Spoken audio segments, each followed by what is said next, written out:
너희는 마음에 근심하지 말라. 지금 예수님께서 제자들에게 하시는 말씀입니다.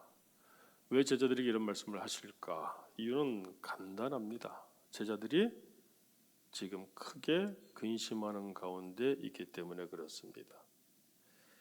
제자들은 왜 마음에 근심이 가득할까요? 한번 생각해 보십시오. 지금 제자들이 예루살렘에 예수님을 따라서 올라왔습니다. 올라올 때 어떤 마음으로 어떤 기대 가운데 올라왔습니까? 이제 한 자리 크게 할 수 있겠다 하는 기대감을 가지고 올라왔습니다.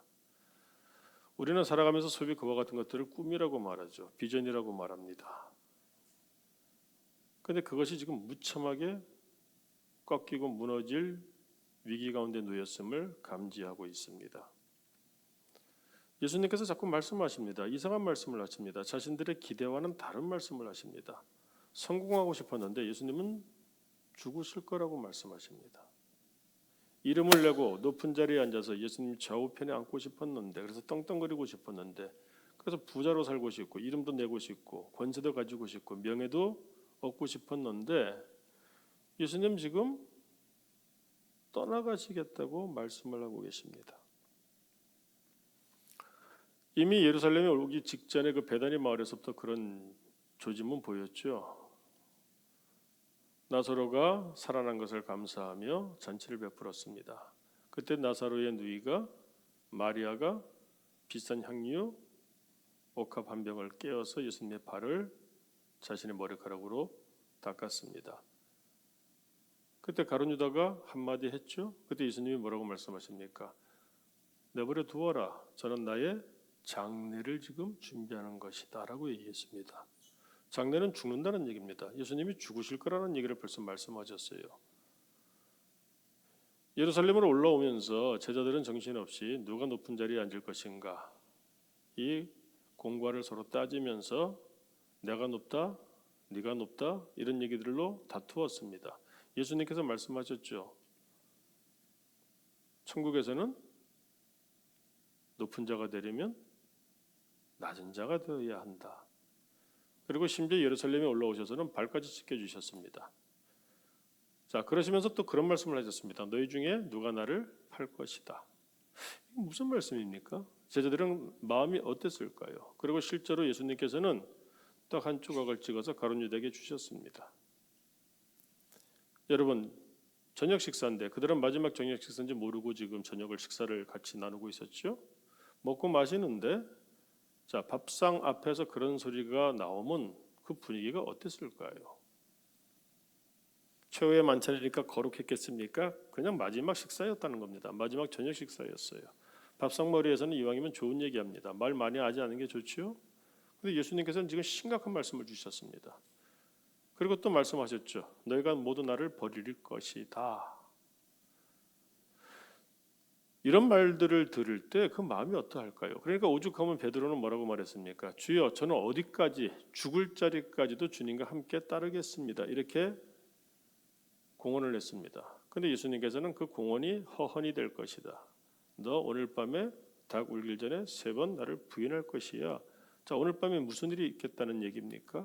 잘은 모르겠지만 지금 무슨 일이 분명히 일어날 것입니다.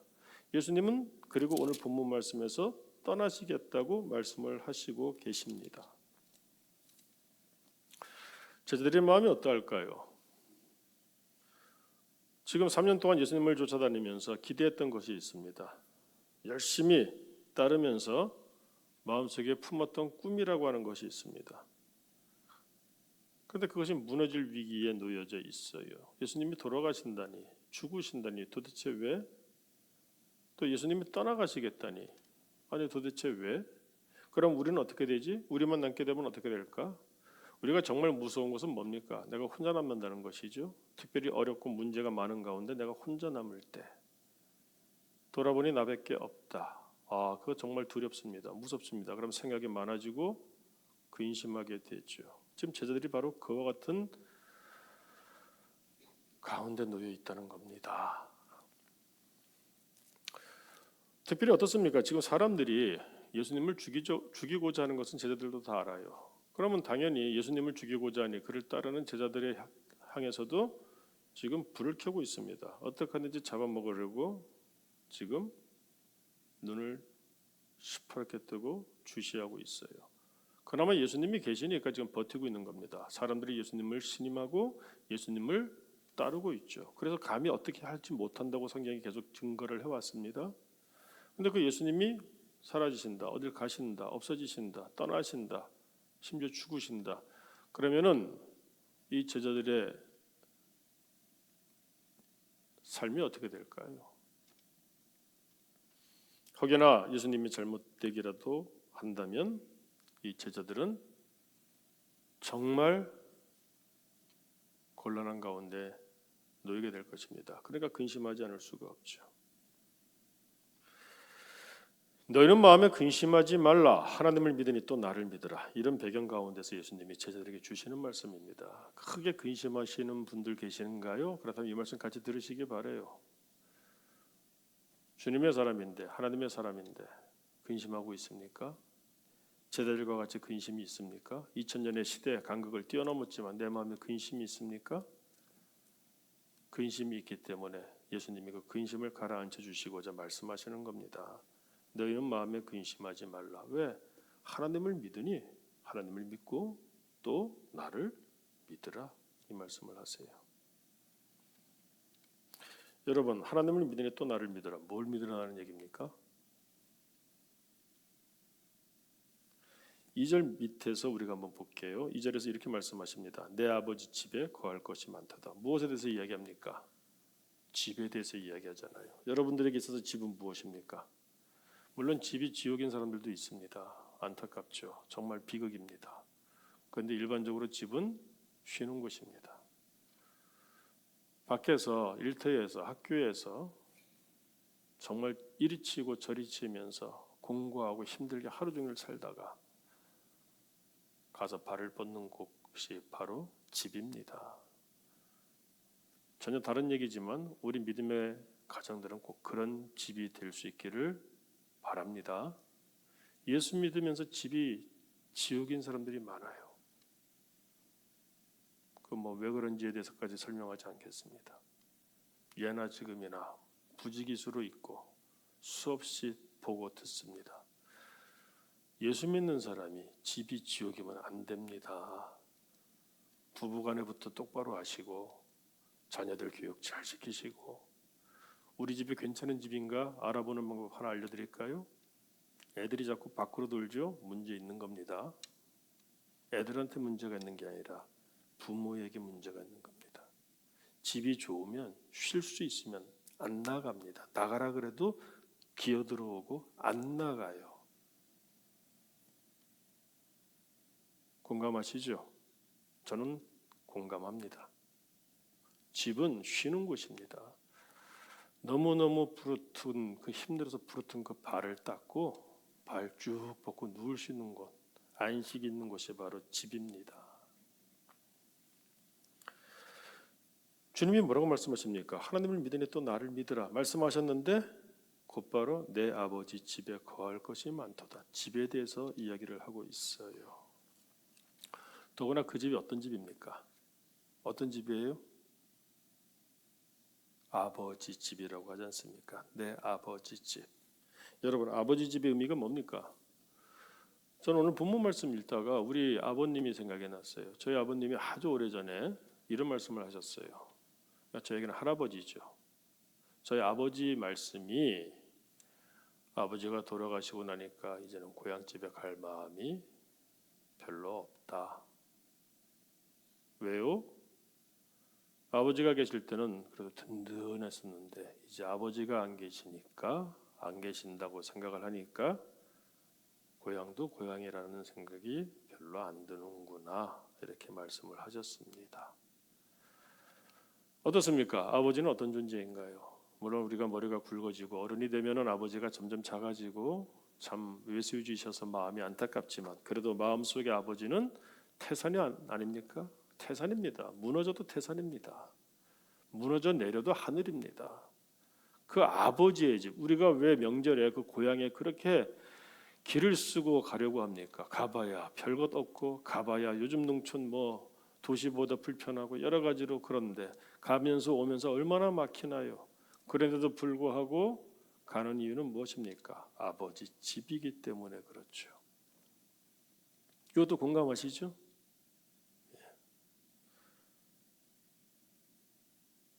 오늘 예수님이 말씀을 하십니다. 너희는 마음에 근심하지 말라. 하나님을 믿으니 또 나를 믿으라. 뭘 믿으라는 말입니까? 쉼이 없어요. 근심하는 이유가 뭡니까? 쉼이 없어요. 지금 제자들 보십시오. 그런데 곧바로 말씀하시잖아요. 내 아버지 집에 거할 것이 많도다. 근심하고 있습니까? 예.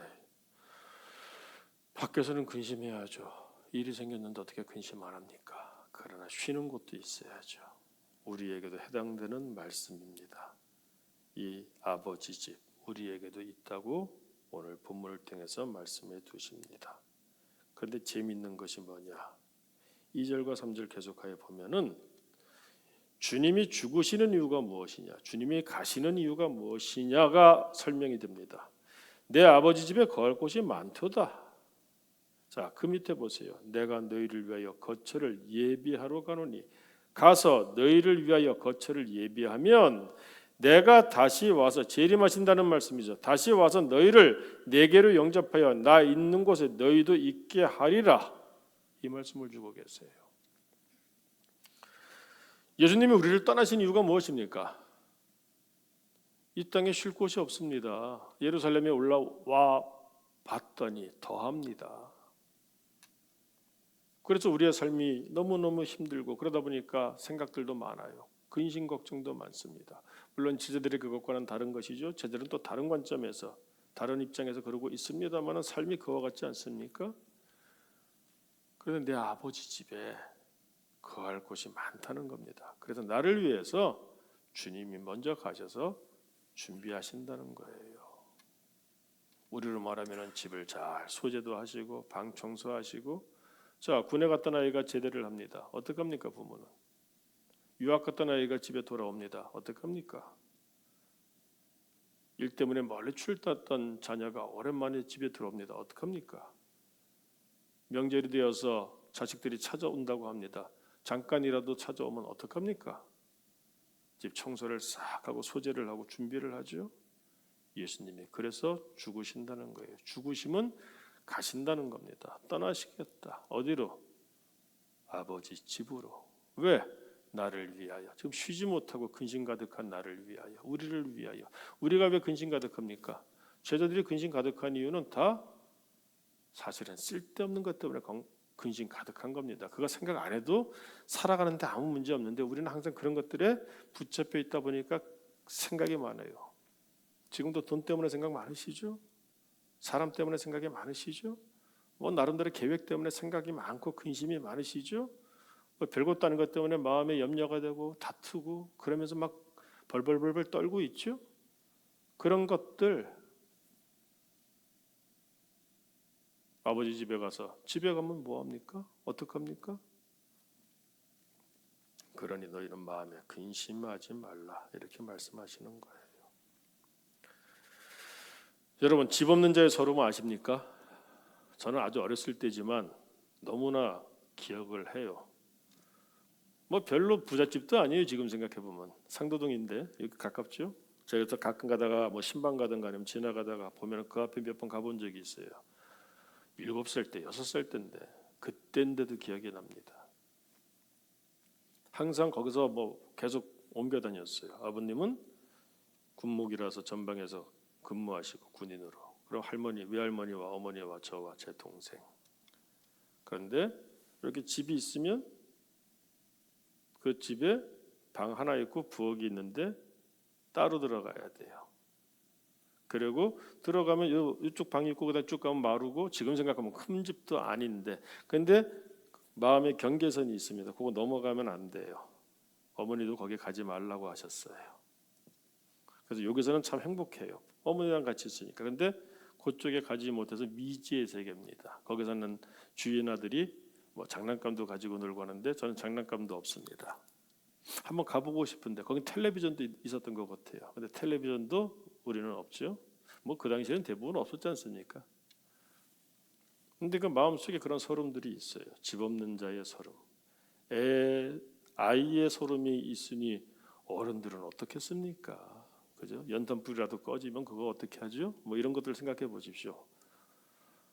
너무 고리타분한 오래전 얘기입니까? 근데 이런 얘기하면은 감사하죠. 우리의 지금의 삶이. 집 없는 자의 서름이 있습니다. 그런데 지금 제자들이 그 비슷한 서름 가운데 살아왔어요. 계속해서 쪼이고 무시당하고 시험거리 던져지고 누가? 주인과 같이 행세하는 바리새인들, 제사장들, 서기관들. 자, 참고 참으면서 지금까지 이렇게 지내왔습니다. 그리고 주님만 바라보며 이제 역전되는 그 삶을 생각하면서 예루살렘까지 올라왔습니다. 근데 예수님이 계속 말씀하시잖아요. 죽으신다, 가신다.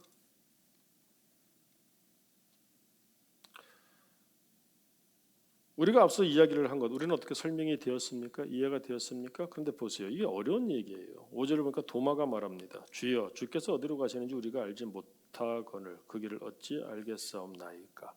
제자들도 지금 예수님이 하시는 말씀을 전혀 이해를 못합니다. 그러고 보면 우리는 참 행복합니다. 앞에 설명해드린 것 다, 풀어드린 것 다 이해하셨죠? 너희는 마음에 근심하지 말라. 왜? 내가 너희를 위하여 내 아버지 집에 너희를 위한 초소를 마련하러 가라. 다 이해하셨죠? 우리는 행복한 거예요. 이 제자들은 못 알아듣는 겁니다. 그러니까 도마가 이와 같이 얘기하죠. 그래서 예수님이 뭐라고 말씀하십니까? 6절에서 너무나 유명한 말씀이죠. 예수께서 이르시되 내가 곧 길이요 진리요 생명이니 나로 말미암지 않고는 아버지께로 올 자가 없느니라. 아버지 집에 가야 됩니다. 그 길을 우리에게 허락하시기 위해서 예수님이 오셨고 십자가에서 죽으신 이유가 뭡니까? 죽으셔야지만 그 길이 열리죠. 아버지와 우리 사이, 우리가 얼마나 패역하고 패륜적인 그런 자식들입니까? 아버지 앞에 지은 죄가 얼마나 많습니까? 그래서 끊겼잖아요. 그 길을 여셨지 않습니까? 그래서 성소 휘장이 예수님이 죽으실 때 갈라지잖아요. 그 길을 여시고 먼저 가셔서 준비하시겠다는 겁니다. 그 말씀을 주시는 거예요. 그래서 나로 말미암지않고는 아버지께로 갈 자가 없느니라. 그래서 내가 곧 길이요 진리요 생명이다. 근데 이 말씀도 어려워요. 우리는 쉽죠. 그러니까 얼마나 감사합니까? 우리가 복받은 사람들입니다. 그러니까 8절 보세요. 빌립이 또 말합니다. 주여 아버지를 우리에게 보여주소서. 이 엉뚱한 얘기를 또 하고 있어요. 못 알아듣는다는 얘기입니다. 그러니까 근심 가운데 놓여 있는 것이죠. 그래서 예수님께서 뭐라고 말씀하십니까? 빌립아, 내가 이렇게 오래 너희와 함께 있었는데도 네가 나를 알지 못하느냐?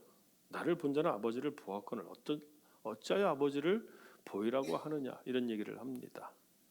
그러면서 중요한 말씀을 하세요. 무슨 말씀인가 하면은 13절과 14절 말씀을 보세요.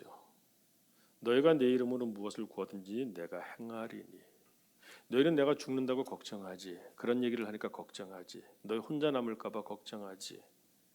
내가 어디로 간다니까 염려를 하지. 자, 12절 맨 마지막에 뭐라고 되어 있습니까? 이는 내가 아버지께로 감이라. 내가 아버지께로 가는 이유가 뭔지 아느니? 내가 가게 되면 거기서 너희를 위하여 항상 귀 기울이고 준비하고 있을 것인데 너희가 내 이름으로 무엇을 구하든지 내가 행할 것이다. 14절도 보세요. 내 이름으로 무엇이든지 내게 구하면 내가 행하리라. 거듭 얘기하고 있습니다. 이 얘기를 왜 하고 계시는 줄 아세요? 정말 놀랍습니다. 우리 예수님이 왜 죽으시고 왜 하늘로 올라가셨는지. 자, 16절 말씀 보세요. 지금까지 하신 모든 말씀, 그 집을 준비하시고 이 모든 말씀이 바로 이겁니다. 그렇다고 너희가 혼자 있는 줄 아느냐? 아니, 나는 그렇게 가는데 보세요. 내가 아버지께 구하겠으니 그가 또 다른 보혜사를 너희에게 주사 영원토록 너희와 함께 있게 하리니 합니다. 무슨 말씀입니까? 예수님께서 제자들을 떠나신 이유는 앞에 말씀대로라면은 그들을 위한 거처를 처소를 준비하시기 위하여 어디에서? 내 아버지의 집에서. 그러면 이 땅에서는 그러면 언제 혼자 남느냐? 아니라는 겁니다. 떠나시는 이유는 또 한 가지예요. 예수님이 보혜사셨다고 되어 있어요. 또 다른 보혜사를 보내신다. 이건 뭡니까? 나도 보혜사다. 보혜사가 무엇입니까?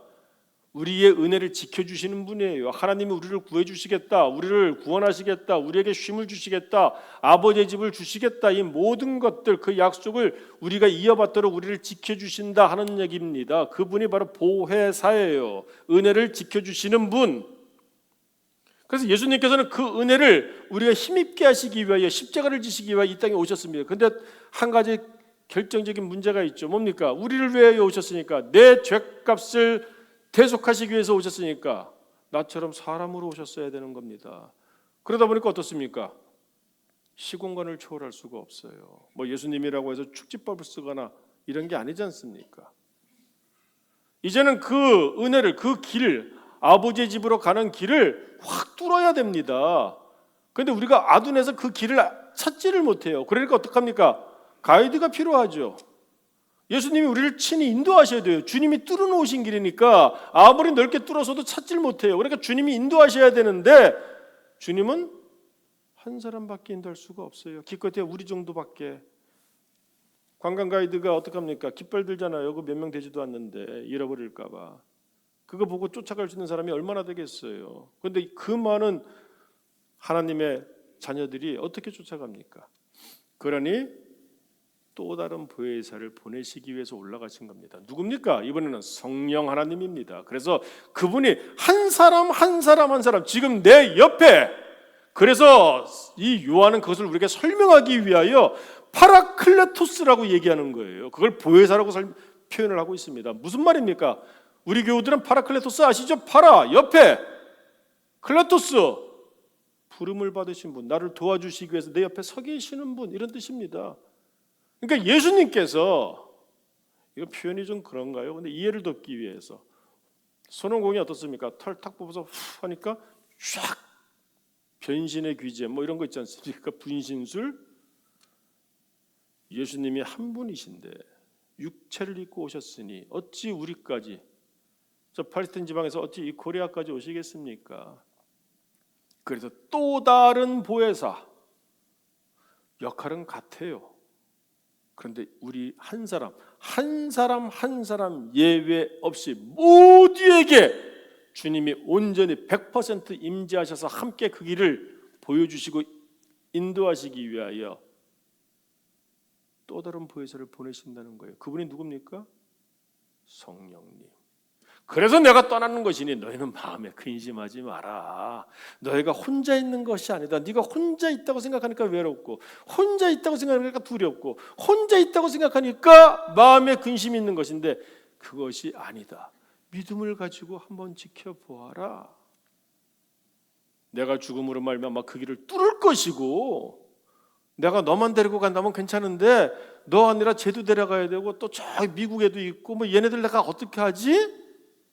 그래서 내가 올라가서 뭐라고 되십니까? 16절 내가 아버지께 구하겠으니 올라가셔서 아버지 이 집에 방 다 준비하셔야 됩니다. 지금 어쩌죠 누가 올 것인데요. 그리고 걔들 제대로 못 오니까 좀 가이드 해줘야 됩니다. 그래서 또 다른 보혜사를 너에게 주사 영원토록 너희와 함께 있게 하시리니 그는 누굽니까? 진리의 영이라. 길을 제대로 봐야죠. 지금 얼마나 사특하고 교활하고 영악하고 이상하고 정말 망측하고 정말 이해가 안 돼요. 이해가. 저는 그런 걸 보지 않습니다. 정신 건강이 안 좋아서 그런 거 안 보는데 유튜브 보다 보니까 뭐 잠깐 무슨 뉴스인가 MBC인가 무슨 프로에서 다뤘나 봐요. 그 뭐 또 저기 이재욱인가 하는 그 지금 감옥에 가 있는 그 마귀 새끼죠. 마귀 새끼. 근데 그 딸내미도 그렇고 또 거기서 뭐 쌍둥이 여자라고 해서 또 뭐 어쩌고저쩌고 하면서 하는데 저도 그렇게 목회하면 여러분 이 교회 차고 넘칠 수 있게 할 수 있을 것 같아요. 제가 마귀를 보여드리겠습니다. 그랬더니 뭐 보여라고 사진 찍으라고 그러니까 다 찍어요. 도대체 무슨 작업을 했는지 사진을 막 찍는데 보니까 뭐 이렇게 초점이 안 맞고 막 흐릿해. 그러니까 지나가면서 이게 귀신이다. 뭐 이게 도대체 근데 또 거기서 그걸 또 믿고 참 안타까운 세상입니다. 그러니까 길을 잃죠. 누구나 다 아버지 집에 가고 싶은데 길을 못 찾는 겁니다. 그래서 성령 충만해야 되는 겁니다. 그래서 그분이 진리의 영이라. 왜? 그 길을 보여주실 수 있는 분은 그분밖에 없는 거예요. 또 다른 보혜사. 여러분 절대 속지 마세요. 생긴 거 보십시오. 저보다 잘생겼으면 이해라도 하겠습니다. 그 인간들. 저도 뭐 잘생기거나 괜찮은 이 뭐 평균 이하 아닙니까? 그죠? 그런데 평균 이상 되시는 분들이 왜 그런 저보다도 못하고 찌질하다고 합니다. 젊은 애들의 말에 표현에 하면은 그 이상한 그 뭐 이재로 실명을 얘기하게 뭐 이재로 그래도 누굽니까? JMS 어디 그 뭐 서푼은 뭡니까? 한 푼도 안 될 것 같은 그런 놈들한테 그 정말 막말을 해도 괜찮을 것 같아요. 사랑하는 성도 여러분, 진리의 영에 붙잡히셔야 돼요. 거짓의 영, 사탄의 영, 악령 이런 거 하지 마시고요. 화요일날 새벽기도 설교 내용인데 사울 임금이 왜 죽었습니까? 딱 나와 있어요. 거기에 악령에 사로잡혀서 그런 겁니다. 악령이라고 하니까 엑소시즘적인 뭐 귀신이 나타나고 제발 그러지 마세요. 악령은 보이지도 않습니다. 그리고 악령은 천사로 가장을 해요. 광명의 비추를 천사로 가장을 하기 때문에 이렇게 막 흉측하고 막 허물어지고 이런 모습으로 안 나타납니다. 섹시하고 아름답고 괜찮고 먹음직스럽고 뭐 달콤하고 이렇게 나타나지. 제발 좀 그렇게 좀 어리석게 그런 이상한 전설의 고양식의 그런 것도 좀 다 버리시고요. 진리의 영이 오시지 않습니까? 진리의 영이 그렇죠? 사람들 마음에는 그 어리석은 영들이 다 있어요. 그래서 거기다가 조금만 칠해주면 다 넘어옵니다. 누구는 뭐 정명석만큼 머리가 안 좋거나 뭐 이재용만큼 헛소리를 못해서가 아니죠. 우리는 하나님 앞에 두려움 가운데 사는 것이죠. 거기에 넘어가는 인간들도 똑같은 인간들입니다. 뭐 그놈들만 얘기할 것이 아니라 그 밥에 그 나물이고 다 틈이 있으니까 못이 들어가는 것이고요. 예? 틈이 있으니까 똑같은 그런 것이죠. 우리가 그 길을 찾을 수가 없어요. 주님이 그렇게 탄탄대로 죽음으로 십자가 보혈로 어린 양의 피로 다 그렇게 열어놓으셨는데도 못 찾아요. 그러니까 어떻습니까? 또 다른 보혜사가 오셨는데 그분이 누구다? 진리의 영. 그분이 우리를 인도하신다는 겁니다.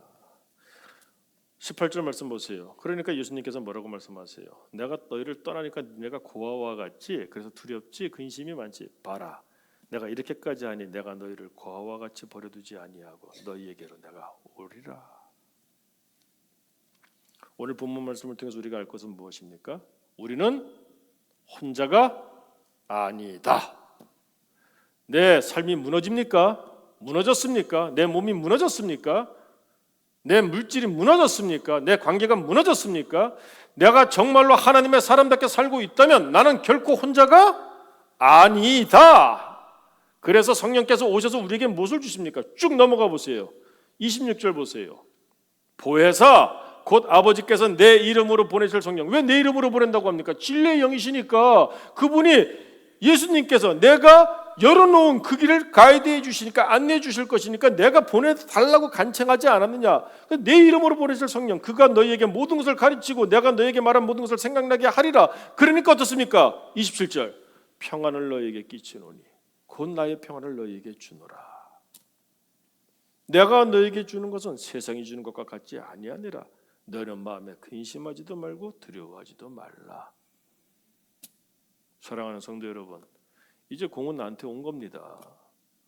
이 말씀들을 띄엄띄엄 그냥 원하는 대로 편한 대로 자기 듣고 싶은 말씀만 띄엄띄엄 편집해서 그렇게 짜깁기식으로 그렇게 보실 게 아니라 오늘 이 말씀이 다 이렇게 이어지는 거예요. 그러니까 우리가 성령의 사람이면 어떻습니까? 진리의 영이 우리에게 보여주신다는 거예요. 그러니까 우리가 염려하고 근심하고 있는 이유가 무엇입니까? 그거 아무것도 아닌 겁니다. 아버지 집이 있는데요. 그 아버지 집이 꼭 죽어서만 갑니까? 하나님의 나라로서 이 땅에서부터 시작한다고 말씀을 해주셨는데요. 그래서 중요한 것은 무엇입니까? 오늘 본문 말씀 뒤로 가서 23절 보세요. 예수님께서 말씀하시죠. 사람이 나를 사랑하면 내 말을 지키리니 이렇게 돼 있지 않습니까? 평안하고 싶으십니까? 그러면은 마치 고아처럼 혼자 그렇게 고군분투하지 마시고요. 혼자가 아니라고요. 너희를 고아와 같이 버려두지 아니하고, 그래서 내가 가는 것이고, 너희는 또 다른 보혜사가 같이 할 것이고, 내가 또 올 것이고, 내 아버지 집에 너희 집을 처소를 내가 준비하는 하는 것이고, 그러니 너희가 이런 마음으로 평안을 맛보기를 원한다면, 사람이 나를 사랑하면 내 말을 지키지 않느냐? 그러면 내 아버지께서 그를 사랑하실 것이요. 그러면 우리가 그에게 가서, 너와 내가 그에게 아버지에게 가서 거처를 그와 함께 하리라. 우리 아버지와 함께 우리가 거기서 살 것이야. 그 말씀 하시지 않습니까? 23절에서. 그러니 두렵느냐? 왜 혼자인 것 같아? 너무 힘들어? 왜 사글 쌤빵 사니까 너무 서러워? 인생이 그렇지? 나도 다 알아. 그래서 내가 육체를 입고 이 땅에 와서 너와 똑같은 길을 걸어보지 않았느냐. 하지만 너희는 마음에 근심하지 말라. 아버지를 믿으니 또 나를 믿으라. 내 아버지 집에 거할 것이 많다. 내가 너희를 위하여 그 거처를 예비하러 가노니, 가서 너희를 위하여 그 거처를 예비하면 내가 다시 와서 너희를 내게로 영접하여 나 있는 곳에 너희도 있게 할 것이야. 그럼 그 사이에는 내가 내 아버지께 구하겠으니 또 다른 보혜사를 우리 아버지가 너에게 보내주사 너희가 고아처럼 혼자 있는 것이 아니라 영원토록 너희와 함께 있을 것이야. 그는 누구인가 하면 진리의 영이신데, 얼마나 많은 이 악하고 정말 처참한 것들이 얼마나 주의 백성들을 이렇게 유괴하려고 미혹하고 이상한 짓거리 하고 있는데, 진리의 너희와 함께 하시면, 자, 내가 이렇게 길을 열어놨지 않니? 아버지 집에 갈 수 있는 길. 근데 자꾸 이렇게 이상한 데서 헤매고 있으니 그 또 다른 보혜사가 너에게 마시고 그 진리를 보여주실 것이야. 어떤 진리입니까? 내가 곧 길이요 진리요 생명이니 나로 말미암지 않고는 아버지께로 갈 자가 없느니라. 그래서 그렇게 해주실 것이야. 그러니까 너는 고아가 아니야, 혼자가 아니야. 그러니까 너희는 어떻게 해? 내가 너에게 가르쳐준 그 말씀을 붙잡고 지켜. 26절도 보세요. 보혜사가 오시면 내가 너희에게 말한 것, 지금 이런 것들을 다 생각나게 할 거야. 자꾸 잊어버리지. 그러니까 반복 복습해야 되겠지. 근데 옆에서 자꾸 말씀해 주실 거야. 그렇게 믿음 생활하고 교회 생활하고 신앙 생활을 해야지. 그러면 어떻게 돼? 세상이 너희를 아무리 흔들어대도 우리에게는 약속이 있고 그 길이 보이고 지금 걷고 있으니 평안하지.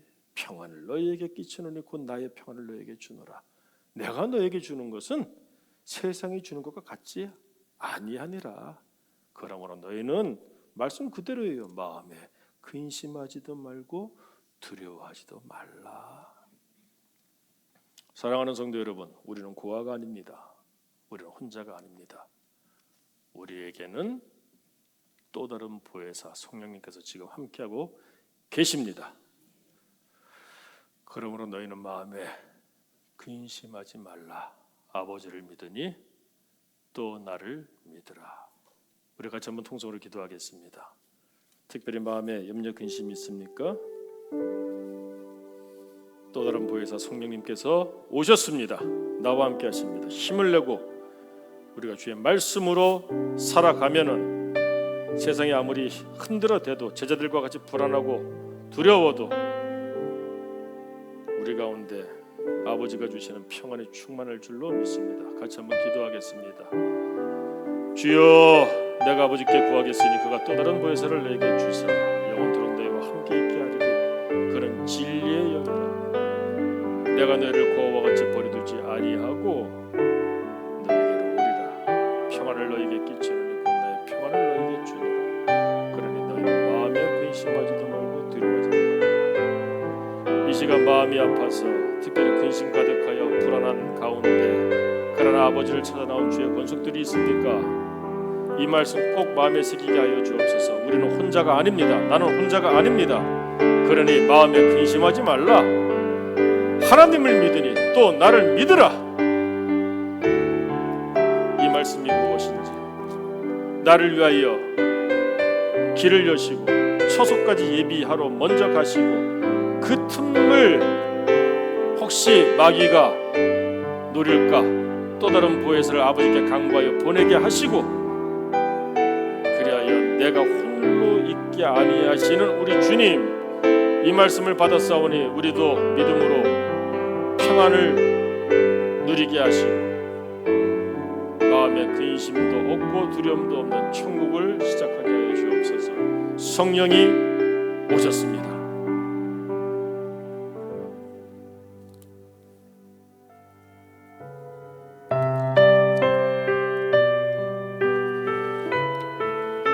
오늘 말씀을 준비하다가 이 찬송이 생각이 났습니다.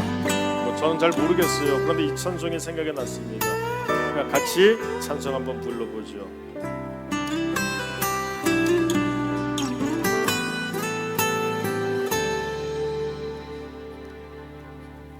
허무한 시절 지날 때 깊은 한숨 내쉴 때 그런 풍경 보시며 단식하는 분 있네. 고와 같이 너희를 버려두지 않으리. 내가 너희와 영원히 함께하리라.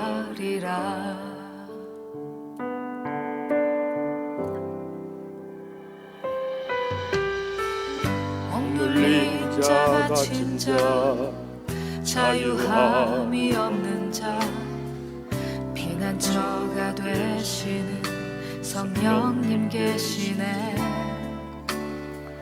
주의 영이 계신 곳에 참 자유가 있다네. 진리의 영이신 성령이 오셨네. 성령이 오셨네. 성령이 오셨네. 내 주에 보내신 성령이 오셨네. 우리 인생 가운데 친히 찾아오셔서 그 나라 꿈꾸게 하시네.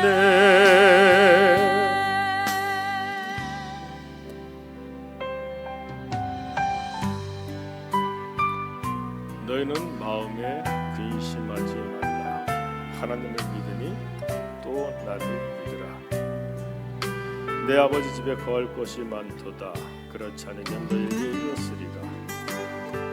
내가 너희를 위하여 거처를 예비하러 가노니 가서 너희를 위하여 거처를 예비하면 내가 다시 와서 너희를 내게로 영접하여 나 있는 곳에 너희도 있게 하리라.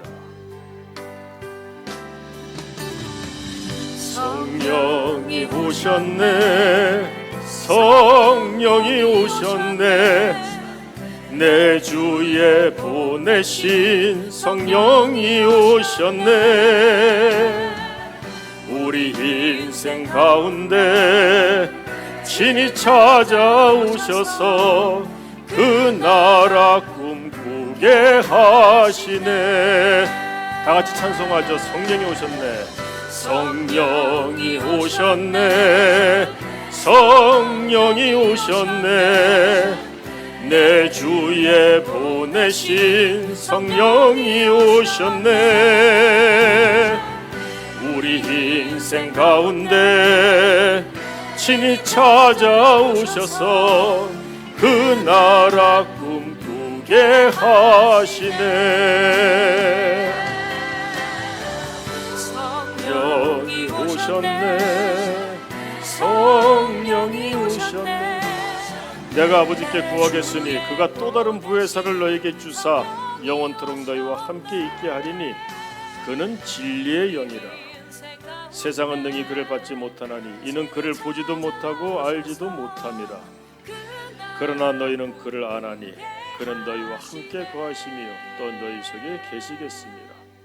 내가 너희를 고아와 같이 버려두지 아니하고 너희에게로 오리라. 기도하겠습니다. 지금은 우리 구주 예수 그리스도의 크신 은혜와 아버지 하나님의 무한하신 사랑과 성령님의 감화 감동 교통 충만하심이 비록 근심 걱정하지 않을 수 없는 이 세상에서 살고 있으나 우리는 믿음이 있고 우리에게 길을 열어주시고 우리에게는 아버지의 집이 있고 그 집을 위해서 걸을 수가 있고 그래서 하나님이 계시고 주님이 계시고 또 다른 보혜사 성령께서 지금 나와 함께하고 계시니 근심할 것도 없고 염려할 것도 없다는 이 말씀을 붙잡고 믿음으로 주께서 내게 허락하신 평안을 누리는 천국을 누리는 삶을 살기를 시작하는 모든 믿음의 권속들 머리 위에, 그리고 우리의 가정과 일터와 특별히 우리 교회 위에 이제로부터 영원토록 함께 있을지어다. 아멘.